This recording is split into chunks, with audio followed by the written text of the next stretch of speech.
Salute everybody and welcome back to my channel. It's always a great pleasure to have you on board. In today's video, I'm going to be doing more explanations on some of the chords I found challenging when I was playing the Super Mario Bros. Theme. Besides this, I'm going to be giving you some tips to consider wherever you are, whenever you're playing the piano. So stay tuned, and without wasting much of your time, let's dive directly into the show. Okay, so those who went in detail in the previous video must have seen how the song begins. It begins like this. And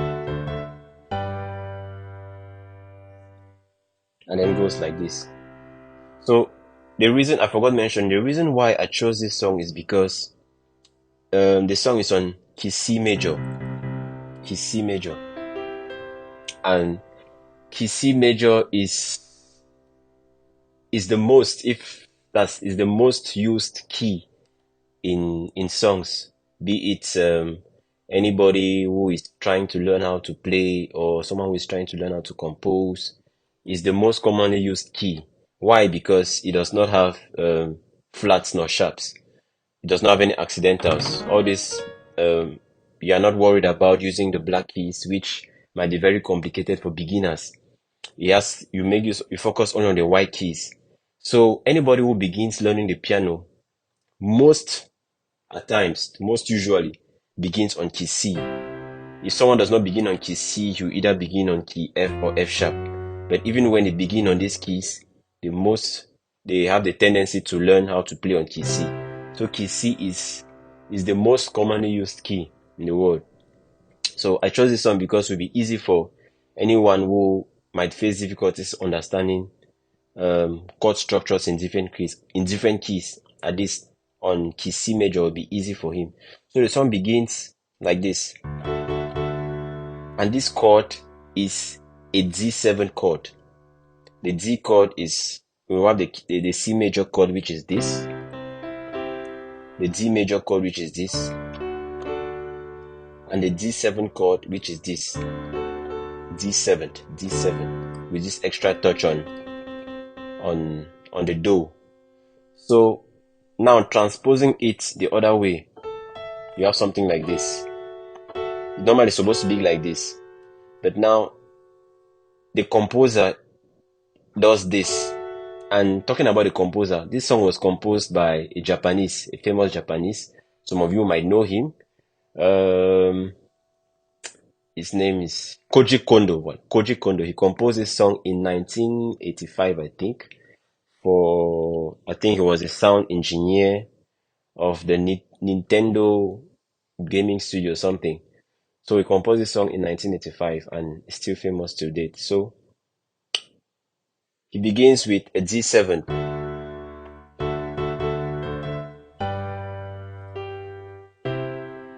So the first challenging chord is that D7. Some of you might not know which chord it is. It's a D7. Proceeding.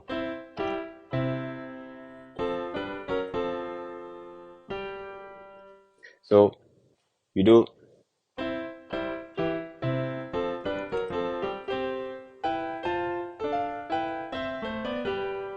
that one is easy. We'll proceed.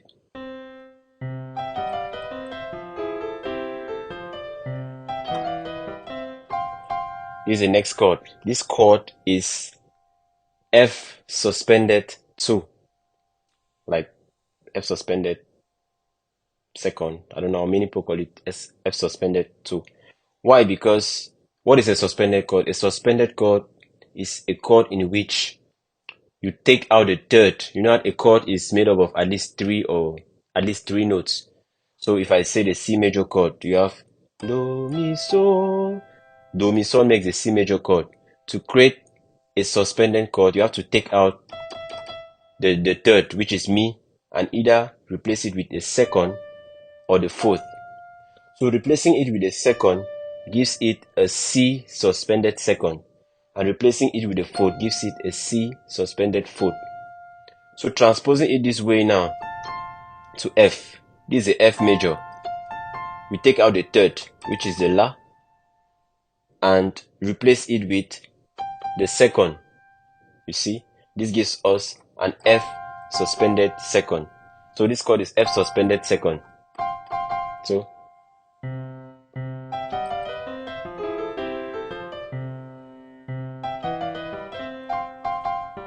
something like that. Now, proceeding, the next chord we used was this. This chord is this is an F minor seventh. F minor seventh. Normally the F minor chord is in this form, like the F, then F minor.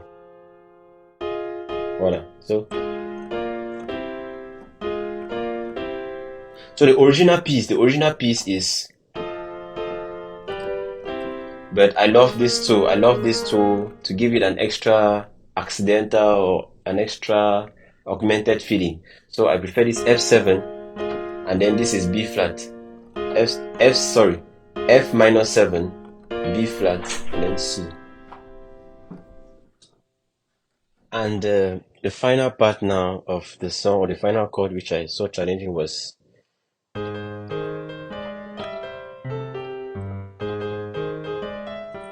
so this chord is simply an A flat chord, and I go back to C, then G7. So that is that. So as concerns the tips, what I can say about tips is, in piano, when you're playing the piano, you have to consistently practice, dedicate time to learn how to play a song. It's not all about saying you can play. You need time. If your spare time you do it for other things, then I bet you are going to lose the talent. I know of many people who, after some time, are not even able, their fingers are no longer flexible. You need to dedicate time to constantly practice to keep your fingers flexible. So, and when learning a song, you must have heard me saying this before. You begin with the left hand and then move on to the right hand. So, left hand positioning is important, right hand position is important, and then you merge the two. Quite alright. So begin with very simple and easy stuffs. So begin with simple exercises before moving to complicated exercises, no matter the song. And then the final tip I'll give you is, when you're learning a song, it's even the case in every domain in life. When you want to learn something, you break it down into simple steps. Simpler steps are easy to learn. We even know most of us have gone to school, if not everyone. When you go to school, the teacher will never evaluate you on the entire book.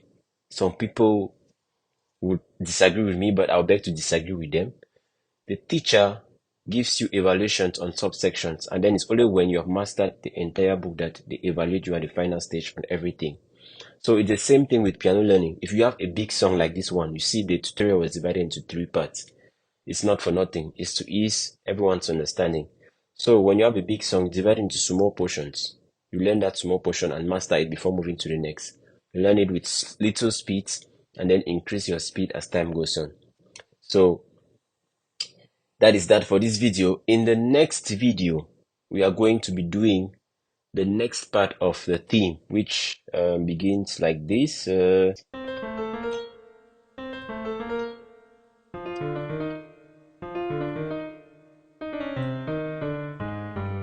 Most of us are familiar with it. So stay tuned. As I've always said, in the next video, we're going to continue this theme and break it down.